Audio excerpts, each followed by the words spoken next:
Sunny 303 Airborne 05, contact approach 121.3 अल्लाह हाफ़िज़। 113 अल्लाह हाफिज। एक छोटा सा क्वेश्चन अगर बुरा ना बनाए तो पूछूं? प्लीज बट ये रनवे की सेंटर लाइन और एज लाइट जो है ये विजिबिलिटी तो मेरे ख्याल में टुडे इज टू मच है, तो इसकी कोई रिक्वायरमेंट है या जस्ट अब गलती से ऑन रह गई है? नहीं, ओमानी के अप्रोच के लिए ऑन की थी दोनों लाइट्स 18 लेफ्ट, क्योंकि आईएलएस नहीं आरनैव इसको विजुअल अप्रोच कर रहे थे। Okay thanks, thank you.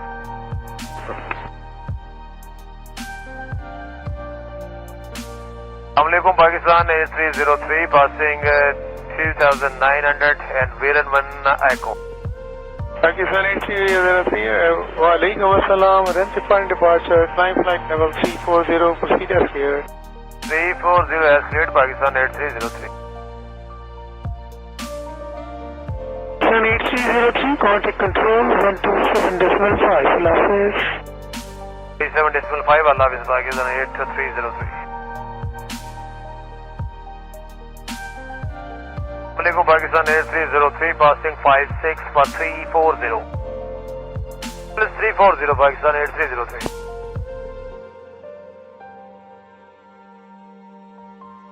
We are comfortable, we can make inshallah. We are comfortable now and we are out of 3,500 for 3,000 established ILS 25 left. Sir, we are established on ILS 25 left. So you are 5 miles from Currytown, distance passing 3,500. But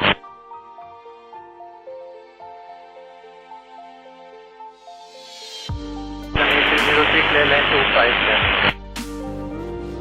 Roger Pakistan 8303.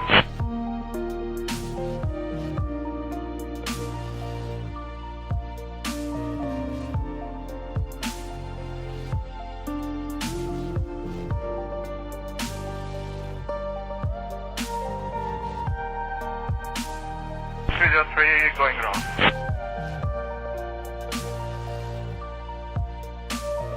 Please report reaching altitude 3,500 feet. For Pakistan 8303, we would like to come again for ILS 25 left. Descend left heading 110, climb 3,000. Left heading confirm. From left heading 110, climb 3,000. 110, climb 3000, Pakistan 8303.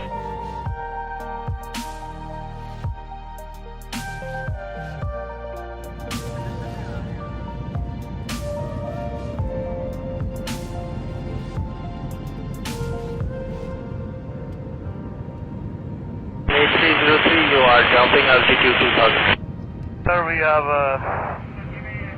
just give me 2000. So maintain 2,000.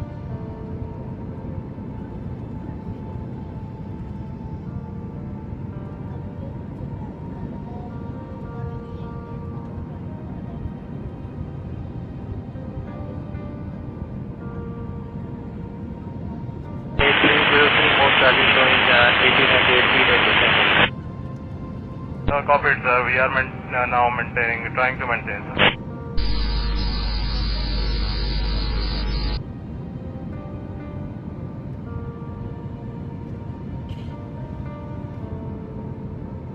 An 8303 approach. Ji, sir. Appears to be turning left. While proceeding back, sir, we have lost engines.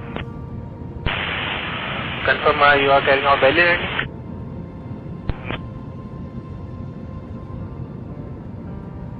Runway available to land at 25. Roger.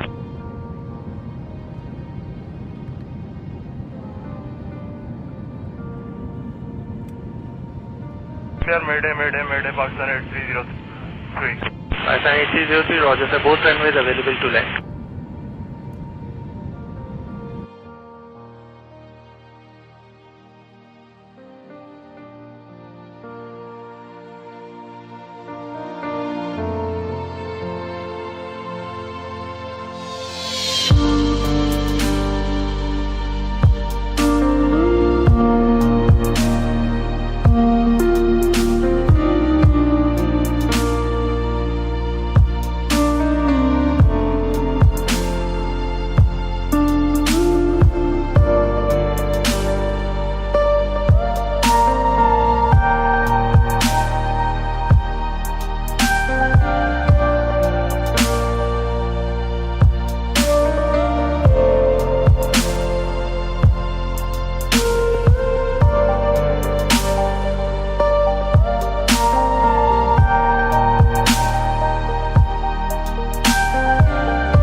लोग जो है बचाओ जो सारे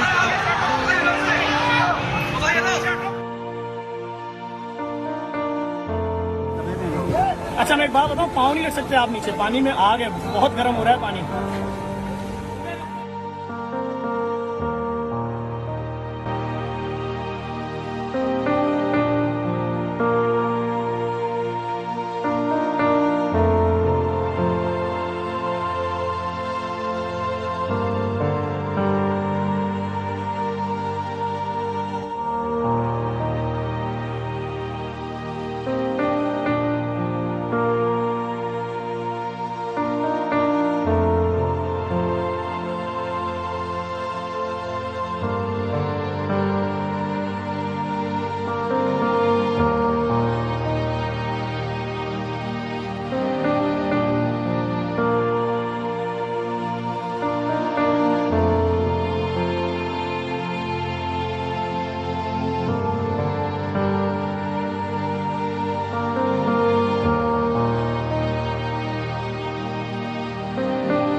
अंदर नहीं उठा रहा।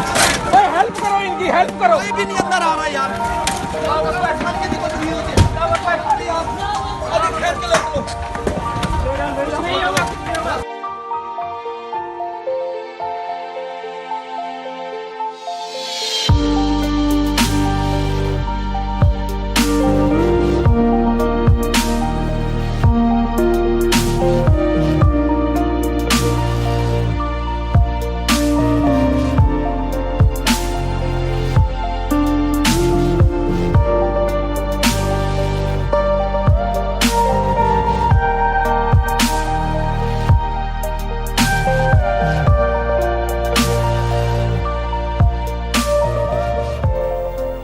बिस्मिल्लाहिर्रहमानिर्रहीम। अस्सलामुअलैकुम। ए अल्लाह, मैं तेरी पनाह चाहता हूँ इस बात से कि तेरी दी हुई कोई नेमत छिन जाए या तेरी दी हुई आफ़ियत पलट जाए या तेरा कोई नागहानी अज़ाब आ जाए और तेरे तमाम गुस्से और नाराज़गियों से तेरी पनाह चाहता हूँ। ये नागहानी आफत जो इन मुसाफिरों और इनके लवाहिकीन पे आई, यकीनन वो इनकी डेस्टिनी नहीं थी। इन्हीं हादसात से बचने के लिए हमें दुआ मांगने की तलकीन की गई है, ना कि उनके लिए तैयार रहने की। बदकिस्मती से फी ज़माना अपनी कोताहियों पे पर्दा डालने के लिए ऐसे तमाम हादसात को नसीब का लिखा कह के उनको हमेशा के लिए दफन कर दिया जाता है। 22 मई एविएशन की तारीख का एक बदतरीन दिन तस्वुर किया जाने लगा है। इस बदकिस्मत जहाज़ में 99 लोग सवार थे, जिनमें से 91 पैसेंजर्स थे और 8 क्रू मेंबर्स थे। जिंदा बच जाने वालों में पैसेंजर्स में से 2 लोग हैं और क्रू में से कोई नहीं बचा। फैटेलिटीज में PK8303 मरने वालों की तादाद 97 है और एक बेचारी वो बच्ची है जो इसी एरिया में किसी के यहाँ काम करती थी। इस हादसे में बुरी तरह जल गई। 60% बर्न के साथ ये 8 साल की बच्ची गुज़िश्ता दिनों अपने ज़ख्मों की ताब ना लाते हुए खालिक हकीकी से जा मिली। मरने वालों में फ़ौजी अफसरान भी शामिल थे, जिनमें से पाक फ़ज़ाइया के स्क्वाड्रन ज़ैनुल आरिफ और आर्मी से major Shahryar, captain Ahmed Mushtaba, lieutenant Balaj, lieutenant Shahir और सेकंड लेफ्टिनेंट हमजा यूसुफ शामिल हैं। आपके लिए इस हादसे के ऊपर डिटेल्ड रिपोर्ट हम दानिस्ता कुछ दिनों के वक्फे से लेके आ रहे हैं। उसकी वजह माकूल मालूमात का ना होना था। उर्दू 24 नहीं चाहता था कि वो बाकी पाकिस्तान ने मेन स्ट्रीम न्यूज़ चैनल्स की तरह इस हादसे की खबर को सेंसेशनलाइज करके पेश करे और बजाय मालूमात पहुंचाने के इस अलमनाक हादसे को ड्रामा बनाया जाए। PK8303 इसके बारे में मुख्तलिफ कयासा राइयाँ हो रही हैं, मुख्तलिफ लोग अपनी राय भी दे रहे हैं। पिछले दिनों PIA के स्पोक्स पर्सन एक प्रोग्राम में जहां और सवालों के जवाब दे रहे थे, वहां उन्होंने गनीमत माना इस बात के ऊपर प्रोग्राम को कंक्लूड करने थे कि कराची एयरपोर्ट के इर्द गिर्द जो सिविल आबादी है वो ना होती तो शायद ये क्रैश ना होता। हालांकि पाकिस्तान के तमाम एयरपोर्ट इस्लामाबाद के नए एयरपोर्ट को निकाल के, चाहे वो कमर्शियल हो या मिलिट्री, सिविल आबादी का हिस्सा हैं। ये नहीं कि इस्लामाबाद कोई एक्सेप्शनल केस है। प्रमोशंस हो रही हैं और अनकरीब आप देखेंगे कि इस्लामाबाद एयरपोर्ट के इर्द गिर्द भी एक नया शहर आबाद हो जाएगा। और ये सब कुछ यूं ही नहीं हो जाया करता। SOPs की खिलाफ वर्जी हर कनेक्टेड इदारा अपनी अपनी जगह कर रहा है। एयर क्रैश इन्वेस्टिगेशन टीम के ऊपर भी बहुत से सवालात उठे। हम उम्मीद करते हैं कि वो तहकीक जो आवाम तक पहुंचाई जाएगी वो गैर जानिबदार होगी। असूली तौर पे देखा जाए तो ये कॉन्फ्लिक्ट ऑफ इंटरेस्ट तो है। एयरलाइन जिसका जहाज़ क्रैश हुआ है उसका सरबरा एक एक्स पाकिस्तान एयरफोर्स ऑफिसर है जो एक सीनियर रैंक पे वहाँ से रिटायर हुआ है, और उसकी इमीडिएट टीम वहीं से आई हुई उन अफसरान पे मुश्तमिल है जो PIA में डेपुटेशन पे आए हुए हैं। PIA एक सेमी गवर्नमेंट इदारा है, कवायदो ज़वाबित तैयार करने वाला और उन पे अमल कराने वाला इदारा civil aviation authority ministry of defence के अंडर आता है, और जो टीम तैयार की गई है उसके सरबरा एक सर्विंग एयर कमोडोर हैं। अब मैं आपको एक छोटी सी मिसाल दूं, आप तक ये खबर तो पहुंची होगी कि आजकल मिनेसोटा में क्या हो रहा है।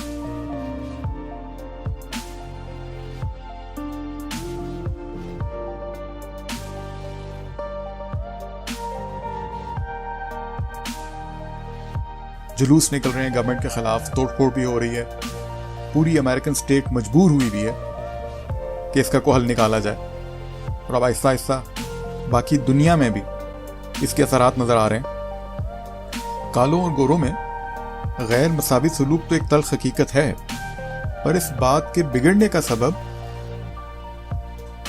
अगर आप गौर करें तो कॉन्फ्लिक्ट ऑफ इंटरेस्ट ही रहा है कि अदालत में कोई सर्विसमैन अपने ही सबॉर्डिनेट या सीनियर के खिलाफ गवाही लेकर कभी नहीं आया, और हमेशा इस किस्म के किसी भी इंसिडेंट में आई विटनेस कार्रवाई करने वाली पुलिस स्क्वाड के मेंबर ही होते हैं। ऐसी मिसालें आपने पाकिस्तान में भी देखी होंगी।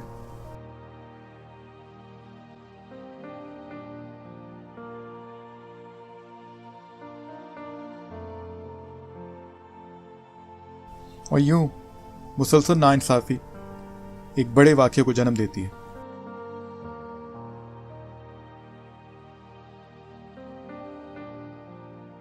नाजरीन, एयरबस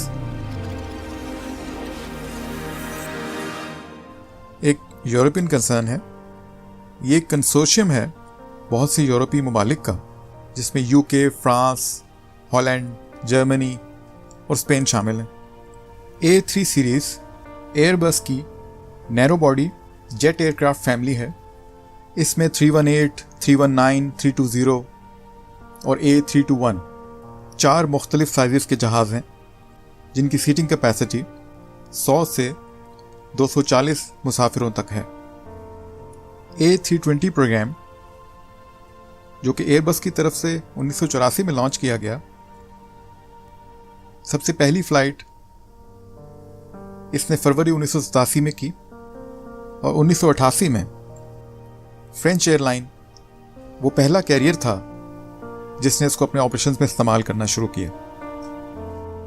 $100 मिलियन के A320 के बारे में मशहूर है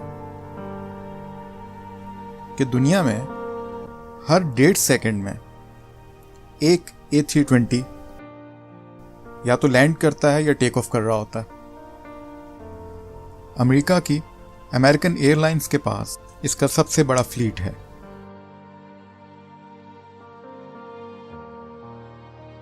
ये जहाज कैप्टन सज्जाद गुल उड़ा रहे थे, और इनके साथ फर्स्ट ऑफिसर उस्मान आजम थे। मुसाफिरों के अलावा ये जहाज सबब बना 25 घर, जिनमें से 19 शदीद डैमेज हैं, 10 कारें, 3 मोटरसाइकिलों के नुकसान का, और जख्मियों में मॉडल कॉलोनी के 6 रिहायशी भी हैं।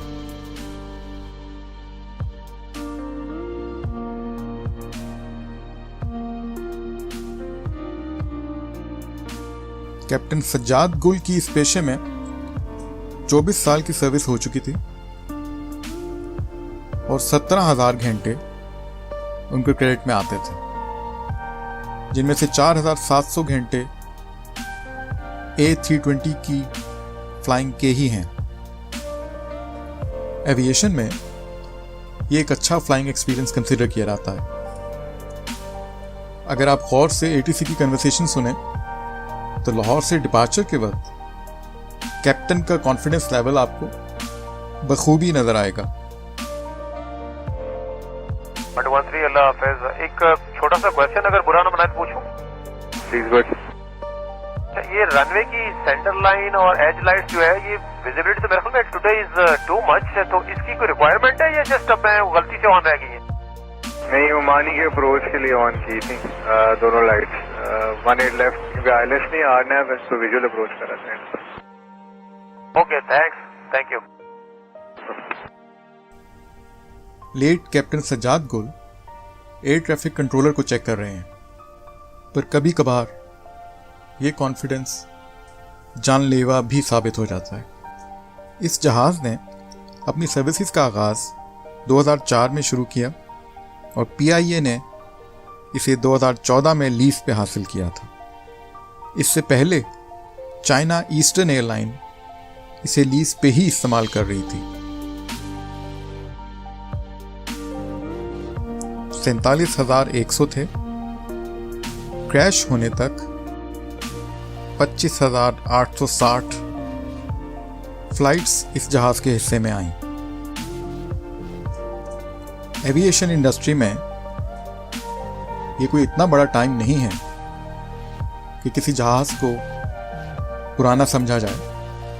जहाज की लाइफ का तयन उनका एयर फ्रेम करता है, ना कि कंपोनेंट और इंजन से, और एयर फ्रेम की लाइफ बहुत होती है। इंजन और दीगर आलात रूटीन सर्विसिंग में मेंटेन या तब्दील किए जाते हैं। A320 जिसका रजिस्ट्रेशन नंबर APBLD था 19.7 मिलियन डॉलर्स पे इंश्योर्ड था और ये मलकियत था celestial aviation trading company island का। ऐसे में जाहिर है कि इंश्योरेंस कंपनी पीआईए को नहीं बल्कि सेलेस्टियल एविएशन को रकम देने की पाबंद है।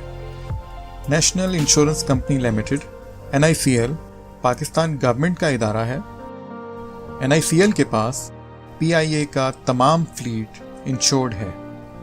हर मरने वाले की फैमिली को 10 लाख रुपए दिए जाएंगे और वो शख्स जो मरने वाले की तरफ से लीगल वारिस डिक्लेयर होगा 50 लाख रुपए इंश्योरेंस अमाउंट का हकदार होगा। PK 8303 22 मई 2:40 पर लैंडिंग के वक्त रनवे से 1350 मीटर फासले पे मॉडल कॉलोनी में गिर के तबाह हो गया। मरने वाले तकरीबन तमाम लोग बर्न विक्टिम थे।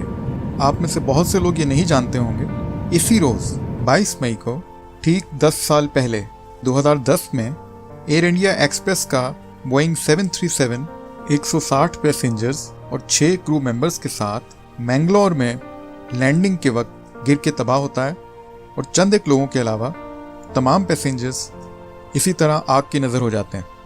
बचने वाले लोग भी पीआईए की तरह वो मुसाफिर हैं जो जहाज़ में ऐसी जगहों पर बैठे हुए थे जो हिस्से ब्रेकेज के वक्त जहाज़ से अलग हो गए और रेस्क्यू टीमें उनकी जान बचाने में कामयाब हुई। IX 812 फ्लाइट दुबई से मैंगलोर आ रही थी और ये एक ओवरनाइट फ्लाइट थी। इस हादसे में 166 में से सिर्फ 8 लोग बच पाए। इस जहाज के कैप्टन भी एक एक्सपीरियंस पायलट थे। ब्रिटिश और सर्बियन नेशनल कैप्टन ज़ेलेटको के क्रेडिट में 10,000 फ्लाइंग आवर्स आते थे, जिनमें से 7,500 घंटे उनके बतौर कैप्टन हैं और 2,440 इसी जहाज बोइंग 737 के हैं।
अब कुछ नज़र उन खदशात पर डालते हैं जो वजह बन सकती हैं इस क्रैश के।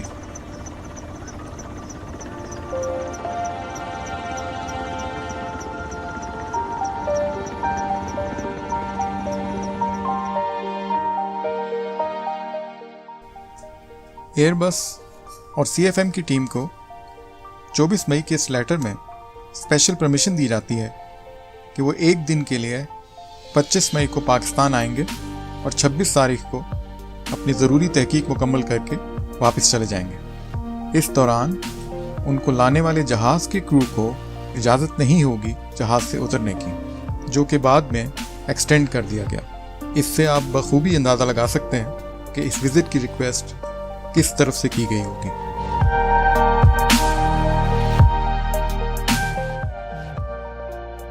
अब आप अपनी स्क्रीन्स पे इसी जहाज के ऑफिशियल मेंटेनेंस और टेक्निकल सर्टिफिकेट्स देखेंगे जो एविएशन इंडस्ट्री में किसी भी जहाज की एयर वर्दीनेस डिक्लेयर करने के लिए एक ज़रूरी डॉक्यूमेंट है। ये तमाम डॉक्यूमेंट इस जहाज को हर तरह से फिट करार दे रहे हैं और इन पे कंसर्न एहलकार के सिग्नेचर्स भी मौजूद हैं। हालांकि ज़राए से हमें यह मालूम हुआ है कि सीएफएम की टीम के साथ पीआईए की इस बात पे बहस भी हुई है कि इस जहाज का एग्जैक्ट इंजन वेरिएंट कौन सा था। पता यह चला है कि जहाज जब चाइना ईस्टर्न एयरलाइन के पास थे तो मेंटेनेंस की गर्ज से इनको फ्रांस भेजा गया था और तब एयरबस के रिकॉर्ड के मुताबिक इनके इंजन तब्दील कर दिए गए थे जिसका इल्म कैरियर को नहीं था। अब हम स्टेप बाय स्टेप इस हादसे की टाइमलाइन पे नज़र डालते हैं। यहाँ हम आपको एक दफ़ा फिर बताते चलें कि ये अवेलेबल इंफॉर्मेशन की बुनियाद पे एक एनालिसिस है, पर हम कोशिश करेंगे कि हमारी तहकीक लॉजिकल हो। 22 मई दोपहर 1:05 पे जहाज़ एयरबॉर्न होता है।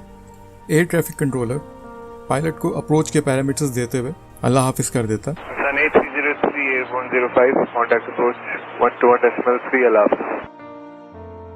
जिसको पायलट एक्नॉलेज करता है और साथ ही कंट्रोलर को उसकी गलती नोट कराने की कोशिश की जाती है जो दिन के उस टाइम रनवे की लाइट्स के बारे में।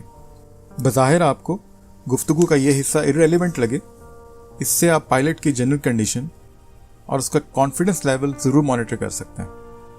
113 अल्लाह हाफिज। एक छोटा सा क्वेश्चन अगर बुरा ना बनाए तो पूछूं? प्लीज बट ये रनवे की सेंटर लाइन और एज लाइट्स जो है ये विजिबिलिटी तो मेरे ख्याल में टुडे इज टू मच, तो इसकी कोई रिक्वायरमेंट है या जस्ट अब मैं गलती से ऑन रह गई है? नहीं, ओमानी के अप्रोच के लिए ऑन की थी दोनों लाइट्स। 18 लेफ्ट क्योंकि आईएलएस नहीं आरनैव इसको विजुअल अप्रोच करा था। Okay, thank you. इसके बाद कम्युनिकेशन अप्रोच कंट्रोल रडार के पास चली जाती है और वहाँ से जहाज़ को उस ऑल्टीट्यूड की क्लियरेंस मिल जाती है जिस पे जहाज़ कराची तक ट्रैवल करता रहा। अब ये सीक्वेंस आप ज़रूर याद रखिएगा, इसको समझना बहुत ज़रूरी है। कुछ स्पेसिफिक SOPs हैं जो जहाज़ टेक ऑफ और लैंडिंग के वक्त फॉलो करता है। आगे आने वाली गुफ्तगू में आपको समझने में आसानी होगी। अस्सलामुअलैकुम, Pakistan A303 passing 3900 and Viran 1 Echo. Pakistan A303, Walaikum Assalam, then departing departure, climb flight level 340, proceed as cleared. 340 as cleared, Pakistan A303. Pakistan A303, contact control 127.5, Hafiz. 37.5 Allah is Pakistan A303. अब जहाज़ लाहौर के terminal control area से निकल रहा है और उसको नई फ्रीक्वेंसीज अलॉट कर दी गई हैं।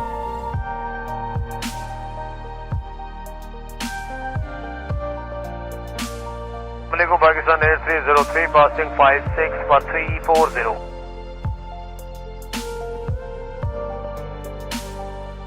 +3 3405 Pakistan 8303. 1.5 घंटे बाद तकरीबन 2:35 पे जहाज़ कराची के ऊपर है। आप गुफ्तगू को गौर से सुनिए। जहाज़ डायरेक्ट ATC के साथ कम्युनिकेशन में है। जहाज़ 15 नॉटिकल माइल्स के फासले पे है, जो कि तकरीबन 28 किलोमीटर बनते हैं, और इसका ऑल्टीट्यूड है 10,000 फुट। बाय बुक इसको होना चाहिए 7,000 पे। चूँकि सेफ लैंडिंग के लिए जहाज़ को एक कर्व बनाना होता है। अब यहाँ पे एक चीज़ गौरतलब है कि क्या इतनी हाइट से लैंडिंग्स नहीं होती दुनिया में? इसका जवाब है होती हैं, और दुनिया में जहाज़ अक्सर हार्ड लैंडिंग्स करते हैं, पर उसकी कुछ मखसूस वजूहात होती हैं जिसको हम डिस्कस करेंगे आगे जाके। ये भी याद रखिएगा कि जब भी कभी कोई फ़ज़ाई हादसा होता है, जहाज़ के उस हादसे तक पहुंचने में मल्टीपल मिस्टेक्स होती हैं, जो अल्टीमेटली उस एक्सीडेंट की वजह बनता है। We are comfortable. We can make inshallah. We are comfortable now, and we are out of 3,500 for 3,000. Established ILS 25 left. Sir, we are established on ILS 25 left. ATC pilot को warn कर रहा है। यहाँ एक और चीज़ काबिल ज़िक्र है, वो ये कि यहाँ पे जितनी भी कम्युनिकेशन ATC के साथ है, वो कैप्टन और एयर ट्रैफिक कंट्रोलर की नहीं हो रही। यहाँ तमाम गुफ्तगू को पायलट कर रहा है। आपको आने वाली गुफ्तगू में बहुत कोल्ड रिस्पांस भी मिलेगा पायलट की तरफ से।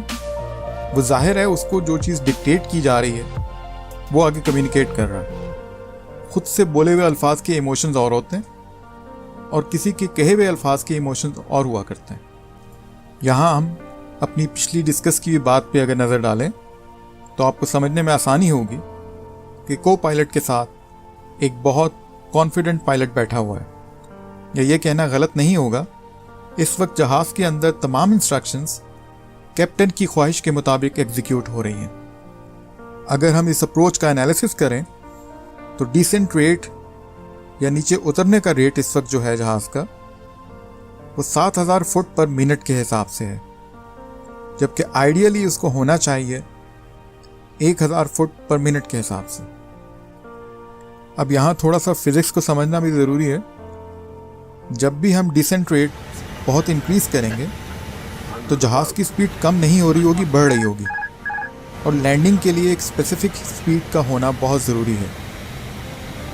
हर इक्विपमेंट की एक लिमिटेशन होती है, और उसको उस थ्रेशोल्ड के अंदर रहकर ऑपरेट या इस्तेमाल किया जाता है। डिसेंट रेट और स्पीड एक दूसरे के प्रोपोर्शनल हैं। जहाज़ का एयर फ्रेम और लैंडिंग गियर्स चंद पैरामीटर्स को सामने रखते हुए कैलिब्रेट किए जाते हैं, और सिस्टम्स को डिज़ाइन किया जाता है कि वो किसी भी मिस्टेक को काउंटर कर सके। अब जाहिर है यहाँ पे आर्टिफिशियल इंटेलिजेंस इन्वॉल्व नहीं है, या यूँ समझे कि जहाज़ के कंप्यूटर में कुछ मिस्टेक्स पहले से फीड हैं, और जब सिस्टम उन पैरामीटर्स को वैलिडेट करता है तो पहले से दिए हुए सॉल्यूशंस को अडॉप्ट कर लेता है, और पायलट को इस चीज़ का बखूबी इल्म होता है कि फ़लाँ सिचुएशन में जहाज़ क्या करेगा।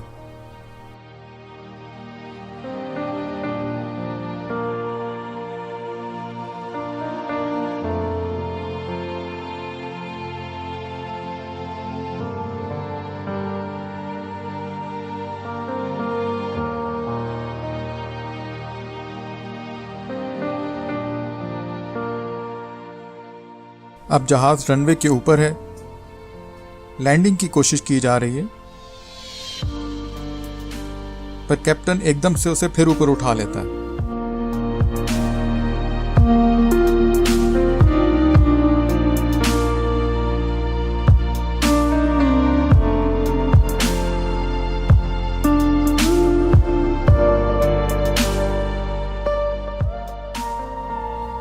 टावर से रिक्वेस्ट की जाती है कि PK-8303 एक मरतबा फिर लैंडिंग की कोशिश करेगा।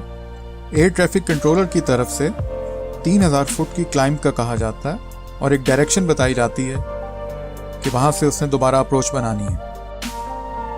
अब यहाँ आप पिछली गुफ्तगू को जहन में रखें तो ये 3000 फुट का ऑल्टीट्यूड जो उसको बनाने के लिए कहा गया है, ये इसीलिए कहा गया है कि एक सेफ कर्व बनाया जा सके जहाज़ को रनवे तक लाने के लिए। चंद ही लम्हों में एयर ट्रैफिक कंट्रोलर की फिर वार्निंग आती है। 8303, you are jumping altitude 2000. Sir, we have just give me 2000. So maintain 2000. कि आपका आल्टीट्यूड 2000 से नीचे आ रहा है, जिस पे जहाज़ की तरफ से रिप्लाई आता है कि आप हमें 2000 दे दें। यहाँ आप अगर गौर से सुने तो आप 2 रिप्लाई सुनेंगे। Just give me 2000. जैसे पायलट को पीछे से कोई कह रहा हो कि 2000 मांग लो, और वो आगे यही बात कम्युनिकेट करता है एयर ट्रैफिक कंट्रोलर को। एयर ट्रैफिक कंट्रोलर से कम्युनिकेट करने वाला को पायलट है और उसको कैप्टन की तरफ से कहा जाता है कि 2000 मांग लो। ATC की तरफ से दोबारा एक वार्निंग कि आपकी बुलंदी 1800 से भी नीचे आ गई है, और पायलट का कंफ्यूज सा रिप्लाई आता है। 8303, most charlie showing 1808 feet at descent. Copied, sir. We are now maintaining, trying to maintain, sir. पहले वो कहता है हम मेंटेन कर रहे हैं, और फिर फौरन ही कहता है कि हम कोशिश कर रहे हैं मेंटेन करने की। जहाज को लैंडिंग करने के लिए एक अप्रोच बनानी होती है। जहाज डायरेक्ट नहीं आते रनवे के ऊपर। अब यहां एयर ट्रैफिक कंट्रोलर दोबारा पायलट से इंक्वायर कर रहा है कि आप लेफ्ट को मोड़ रहे हैं। 8303 approach. Ji sir. Appears to be turning left. We'll proceeding back, sir. We have lost engines. Confirm you are carrying out belly landing.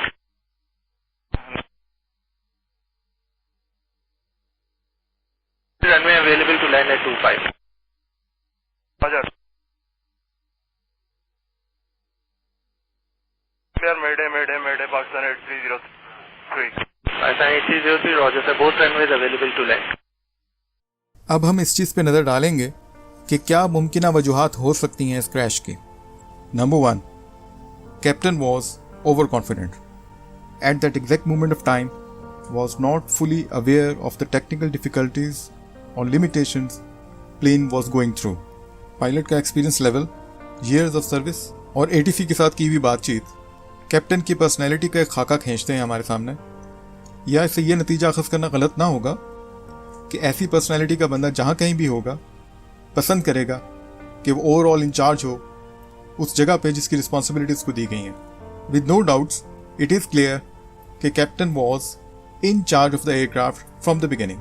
हम कहीं खुदा न खासा कैप्टन के खिलाफ नहीं है, अल्लाह ताला उन्हें भी जवार रहमत में जगह दे, बट ये एक बड़ा नेचुरल सा फिनोमेना है जो इस किस्म के कॉन्फिडेंट लोगों की पर्सनैलिटी में आपको नजर आएगा। वो कहते हैं ना कि गिरते हैं शहसवार ही मैदानी जंग में, ज़्यादातर पानी में डूबने वाले आपको तैराक ही मिलेंगे।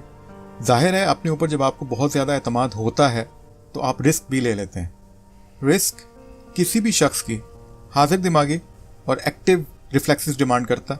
अब आप उस एग्जैक्ट मोमेंट ऑफ टाइम में फिजिकली और मेंटली कितने स्टेबल हैं ये बहुत मैटर करता है।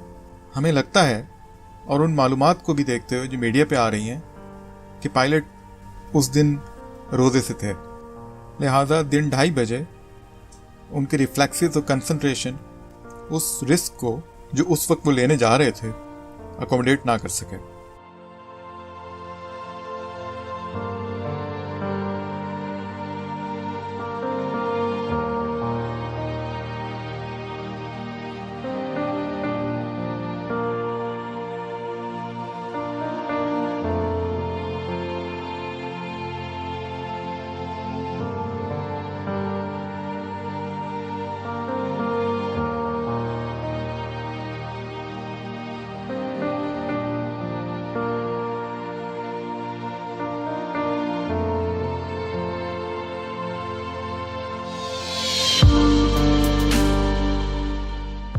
पुअर जजमेंट पैनिक की शायद वजह बनी, जिसके नतीजे में आप टाइमली डिसीजन ना ले सके, और जब गलती का एहसास हुआ भी तो शायद वहां आपकी ईगो आगे आ गई और आप इस कोशिश में लग गए कि मैं किसी तरह जो मिस्टेक्स हो गई हैं उसको अनडू कर सकूं।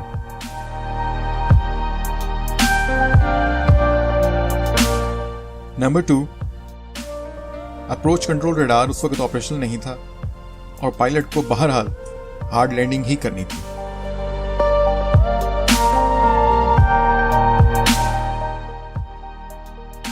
नंबर 3, एयर ट्रैफिक कंट्रोलर ने पायलट को अलर्ट नहीं किया कि उसके व्हील्स नहीं खुले हुए, जबकि ये उसकी रिस्पॉन्सिबिलिटी थी और एज पर द एसओपी उसको दूरबीन से कंफर्म करना चाहिए था कि लैंडिंग गेयर्स डाउन है कि नहीं है। कंट्रोलर ने जब ये फोरसी कर लिया था कि जहाज अब मोस्ट प्रॉब्ली क्रैश लैंडिंग करेगा कि उसके दोनों इंजन काम नहीं कर रहे, तो उसने दुनिया में इमरजेंसी में जितने भी अनसक्सेसफुल क्रैशेस हैं वहां जहाज को बचाने में एयर ट्रैफिक कंट्रोलर का भी बहुत बड़ा हाथ है। यह देखा गया है कि एयर ट्रैफिक कंट्रोलर ऐसी सिचुएशन में आधा नेविगेटर होता है, कोशिश करता है कि पायलट के ऊपर कम से कम स्ट्रेस डाला जाए और पायलट की ज़हनी सलाहियतों को मौका दिया जाए कि वो एक ही तरफ कंसंट्रेट कर सकें।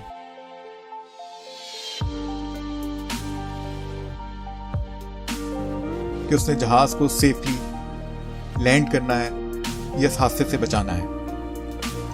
जबकि यहां ऐसा लगता है कि एयर ट्रैफिक कंट्रोलर भी और नहीं फोरसी कर सका कि आने वाले लम्हात में और एट दैट स्पेसिफिक ऑल्टीट्यूड को क्या मुश्किलात दरपेश हो सकती हैं, जहाज कितना वल्नरेबल है किसी हादसे के लिए। दो ही बातें हो सकती हैं कि या तो वो इनएक्सपीरियंस्ड है, अगर नहीं तो उसकी तरफ से जाहिर है एक नेग्लिजेंस दिखाएगी from first landing attempt till the crash. Third point से पहले यह क्लियर हो गया कि एसओपीज जहां पायलट ने फॉलो नहीं किए वहां एयर ट्रैफिक कंट्रोलर भी उन पे अमल करने से कासिर था और एसओपीज पे अमल कराना रेगुलेटरी अथॉरिटी का काम होता है।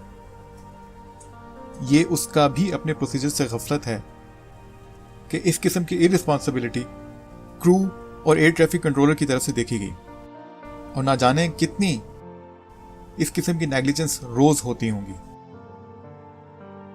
नाज़रीन, हमारे यहां बहुत से फ्लाइट ऑपरेशंस दुबई के लिए चलते हैं, बल्कि उस एरिया की इंडस्ट्री को डेवलप करने वाले भी हम लोग हैं। अगर इसी किस्म की हार्ड लैंडिंग या अप्रोच कोई जहाज दुबई में बना रहा होता तो सवाल ही नहीं पैदा होता था कि उसको एयर ट्रैफिक कंट्रोलर इजाजत दे देता लैंडिंग करने की। इस टीम में एक बंदे की गलती दूसरे बंदे के चेक होने से हादसे को यकीनी तौर पे बचा सकती है, पर अगर दोनों फरीक एक दूसरे पे डाल दें तो हादसात के चांसेस बढ़ जाते हैं। जिस तरह सड़क पे हम गाड़ी चलाते हुए ये प्रिंसिपल फॉलो करते हैं कि हमें अपने आप को नहीं दूसरे को भी बचाना है ताकि किसी भी अनफॉर्चुनेट इंसिडेंट से बचा जा सके, वहां जब भी एक ड्राइवर ने दूसरे पे डाला है कि मैं ये रिस्क ले लेता हूं, दूसरी गाड़ी मुझे बचा लेगी, तो हमेशा हादसात हो जाया करते हैं, क्योंकि ऐन बईद है कि दूसरा भी ऐसे ही सोच रहा हो। कुछ ऐसा ही लगता है यहां भी हुआ है।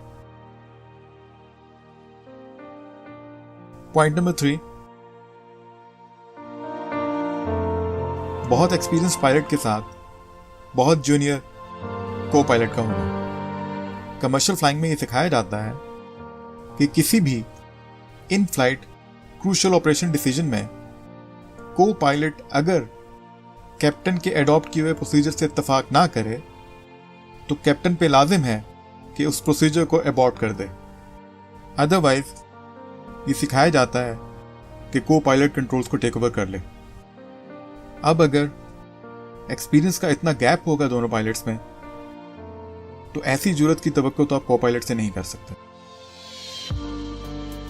इसी तरह की सिचुएशन एयर इंडिया एक्सप्रेस के क्रैश में भी देखी गई थी। कैप्टन 110 मिनट तक कॉकपिट में सोता रहा। कैप्टन के खराटों की आवाज़ों के अलावा CVR से यह भी पता चला कि जब को पायलट ने कैप्टन को लैंडिंग से रोकना चाहा, रिकॉर्डिंग में 3 मरतबा को पायलट का कैप्टन को रोकना सुना गया है। कैप्टन ने इग्नोर किया और उसे भी ये जुर्रत ना हुई कि वो कंट्रोल टेक ओवर कर लेता, और ये जानते हुए कि कैप्टन सही तौर पे अपने सेंसेस में नहीं है क्योंकि ज़्यादा सोने की वजह से उसकी तबीयत में सुस्ती थी, वो किसी भी तरह कैप्टन को रोक सकता कि कैप्टन की लैंडिंग ना करे।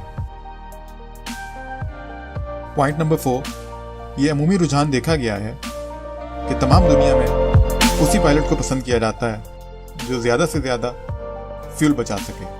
लिहाजा पायलट की हर मुमकिन कोशिश होती है कि वो लैंडिंग के वक्त गो अराउंड ना ले और कोशिश करे, चाहे डिफिकल्टी से ही, कि फर्स्ट अटेम्प्ट में लैंडिंग हो जाए।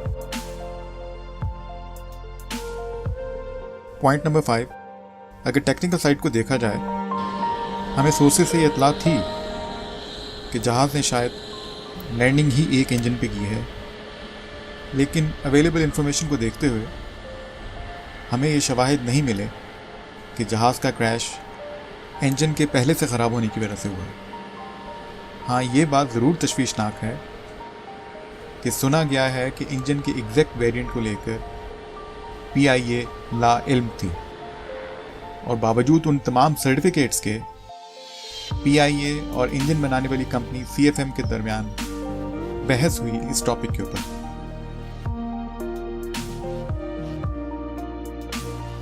पॉइंट नंबर 6, अभी हम टेक्निकल साइड को ही देख रहे हैं कि इन्वेस्टिगेटर्स इस चीज़ का ज़रूर जायज़ा ले रहे होंगे कि जहाज़ में लोड की डिस्ट्रीब्यूशन किस तरह थी। कोविड-19 की वजह से चूंकि जहाज़ में पैसेंजर्स कम थे, ऐसे में क्या एयर फ्रेम का बैलेंस मेंटेन किया गया था? ये बज़ाहिर कोई इतनी अहम बात नहीं लगती, लेकिन किसी भी जहाज़ की लैंडिंग में, और अगर इसको दोनों इंजन के फेलियर में क्रैश लैंडिंग करनी पड़े, ये बहुत एक क्रिटिकल इन्फॉर्मेशन है इन्वेस्टिगेटर्स के लिए कि क्या जहाज़ को ग्लाइड करने में कोई मुश्किलात तो दरपेश नहीं आई।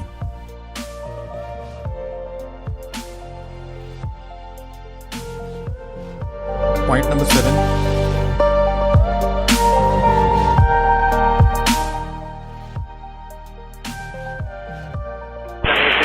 ले लें 25 लें।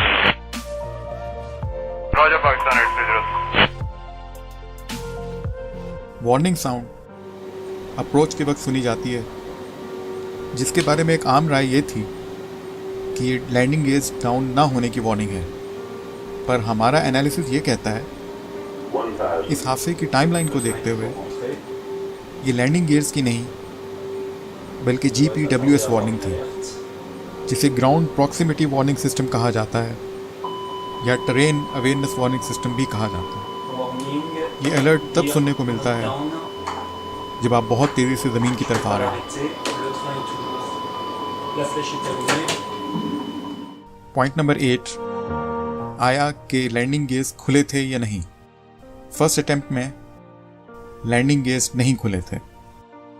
हमें अपनी स्टडीज़ में ऐसा नहीं लगा कि पायलट लैंडिंग गेज खोलना भूल गया है, बल्कि इस चीज़ का कभी इम्कान है कि जहाज़ की स्पीड 160-170 नॉट से ज़्यादा थी और जहाज़ ने पायलट की दी हुई कमांड को एग्जीक्यूट नहीं किया। जहाज़ के अंदर विंड प्रेशर और लैंडिंग गियर्स की सेफ्टी को देखते हुए ये एक फेल सेफ अरेंजमेंट हुआ है कि इतनी स्पीड में गलती से भी जहाज़ के लैंडिंग गियर्स डाउन ना हो, और पायलट जहाज़ की इस प्रिकॉशनरी मैयर से बखूबी वाकिफ होता है। लगता यूं है कि जहाज़ चूंकि बहुत तेज से ज़मीन की तरफ आ रहा था, पायलट ने लैंडिंग गियर्स डाउन किए जो कि नहीं हुए। पायलट को उस चीज़ का एहसास तब हुआ जब जहाज़ के इंजन रनवे पर टकरा गए। अब आप चूंकि ज़मीन की तरफ बहुत तेज़ी से आ रहे हैं, तो कैप्टन के रिफ्लेक्सेस ने उस वक्त इतनी अच्छी तरह काम नहीं किया जो उस मूवमेंट की रिक्वायरमेंट थी।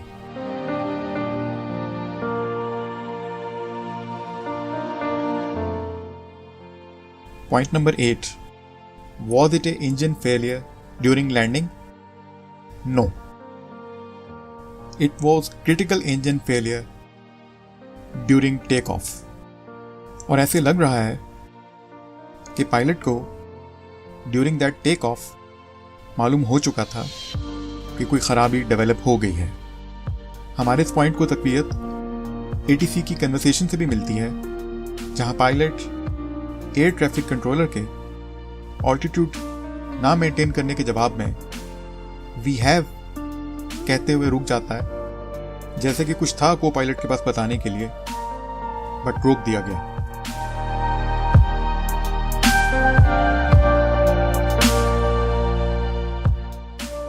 वी हैव का ताल्लुक ऑल्टीट्यूड मेंटेन ना होने से ही था। और मुमकिना तौर पे लगता ऐसे है कि कैप्टन अपनी की भी मिस्टेक को वॉश आउट करना चाहता था और बावजूद रिस्क के अलर्ट किए बगैर दोबारा लैंडिंग की कोशिश करता है।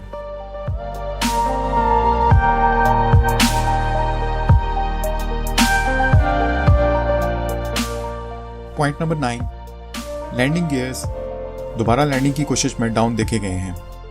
जब जहाज को ग्लाइड करना मकसूद हो तो ये बहुत ही एक गलत डिसीजन है कि लैंडिंग गियर्स डाउन करके ड्रैग और बढ़ा दी जाए।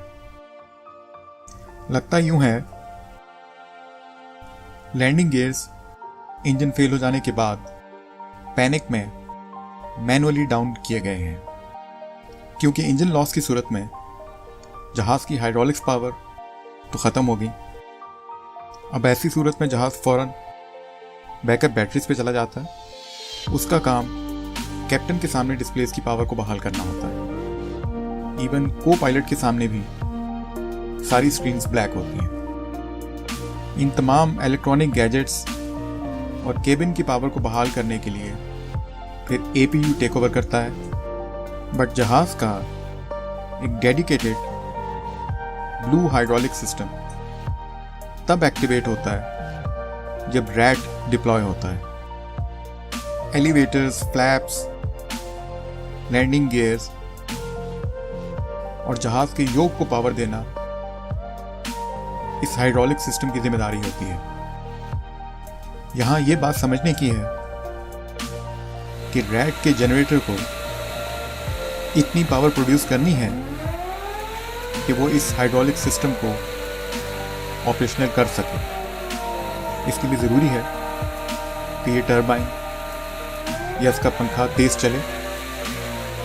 हमें नहीं लगता कि इस 5 फुट डायमीटर पंखे को जहाज़ की इतनी स्पीड मिली है कि वो 4 से 4,500 RPM प्रोड्यूस कर सकता, जो कि हाइड्रोलिक सिस्टम को चलाने के लिए चाहिए थी।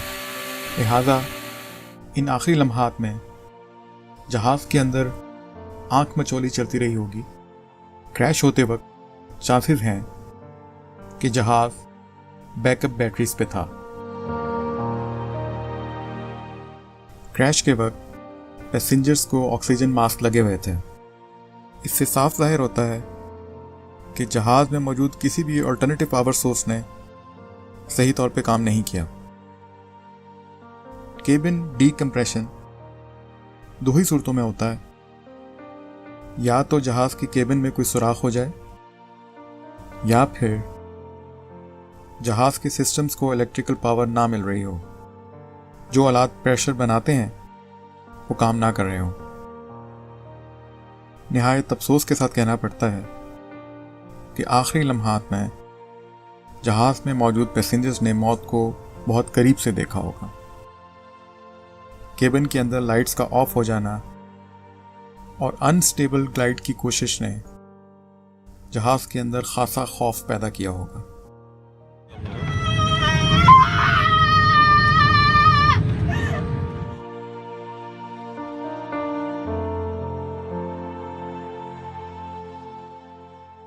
पॉइंट नंबर 10, आखिरी लम्हात में जहाज की नोज अप थी, इसलिए जहाज स्टॉल कर गया। जूं-जूं जहाज की स्पीड कम होगी, जहाज की नोज ऊपर जाना शुरू हो जाएगी। ये पायलट के लिए एक बहुत ही डिफ़िकल्ट टास्क है कि कम स्पीड में भी वो जहाज़ की पिच को कंट्रोल कर सके। जहाज़ को प्रॉपर्ली ग्लाइड करने के लिए भी ये ज़रूरी है कि उसकी पिच मेंटेन रहे। अब यहाँ ये कहना कि पायलट ने उसको ऊपर उठाने की कोशिश की है, गलत है। पायलट ने पिच को कंट्रोल करने की कोशिश ज़रूर की होगी, पर इतने हैवी कंट्रोल्स के साथ इतनी कम स्पीड और बुलंदी पे ये मुश्किल ही नहीं, नामुमकिन है। जहाज़ का योग, जिसे आप गाड़ी की स्टीयरिंग से कंपेयर कर सकते हैं, हाइड्रोलिक पावर्स की वजह से सॉफ्ट होता है। आखिरी लम्हात में जब जहाज़ की पिच कंट्रोल नहीं हो रही, पायलट को खासी मुश्किल पेश आई होगी बिना हाइड्रोलिक पावर के इसको हैंडल करने में।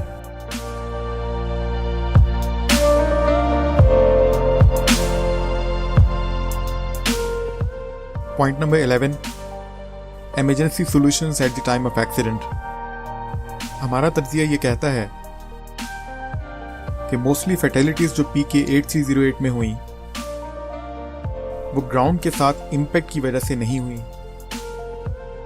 बल्कि क्रैश होने के बाद आग में जलने की वजह से हुई है। जो 2 लोग इस हादसे में बचे हैं वो जहाज में ऐसी जगहों पे बैठे हुए थे जो इम्पैक्ट के वक्त जहाज से अलग हो गई, और पेशतर इसके कि आग उनको अपनी लपेट में लेती, जमीन पे मौजूद लोग उनको बचाने में कामयाब हो गए। हालांकि जहाज की सीटिंग कॉन्फ़िगरेशन में ये दोनों सीट्स, जिसमें एक बिजनेस क्लास की है और एक पीछे, कुछ सेफ सीट्स कंसीडर नहीं की जाती। इस चीज पे जरूर वर्कआउट होना चाहिए कि एटलीस्ट 5 से 7 मिनट पहले एयर ट्रैफिक कंट्रोलर पायलट के साथ कम्युनिकेशन और स्कोप पे जहाज की जो पोजीशन उसको नजर आ रही थी, ये एसेस करने के काबिल था कि जहाज आबादी में गिरने जा रहा है।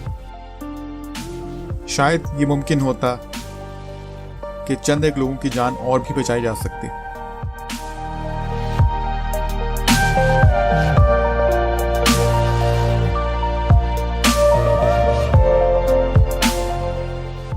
पॉइंट नंबर 12, हम इस पूरी टाइमलाइन में अगर कोई एक ऐसा फैक्टर तलाश करें कि अगर वो ना होता तो इतनी सारी जानें ज़ाया होने से बच सकती थी, तो वो पायलट के गो अराउंड का गलत डिसीजन था। कैप्टन को हाजिर दिमागी दिखाते हुए पहली लैंडिंग को, भले वो बगैर व्हील्स के थी, कंटिन्यू रखना चाहिए था। कैजुअल्टीज होती, पर बहुत से लोग आज अपने प्यारों के साथ होते। जहां तक सवाल पैदा होता है कि दोबारा टेक ऑफ और इंजन फेलियर के बाद क्रू सही तौर पे जहाज को नहीं संभाल पाए, 1800 से 2000 आल्टीट्यूड पे जितने फासले पे था जहाज रनवे से, ये नामुमकिन है कि पायलट उसको रनवे तक पहुंचा पाता। हां, ये जरूर है कि आबादी ना होती तो शायद हम कुछ कम तबाही की तवक्को कर सकते थे।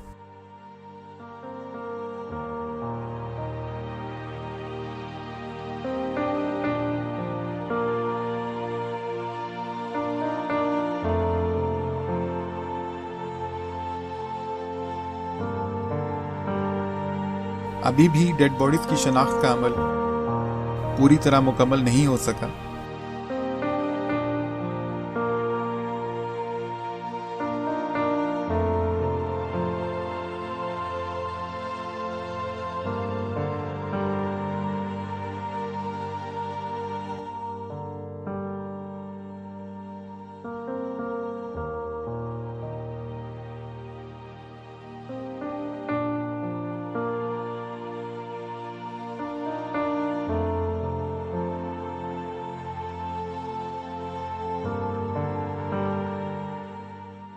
दुआ है कि अल्लाह ताला तमाम लवाहिकीन को सब्र दे।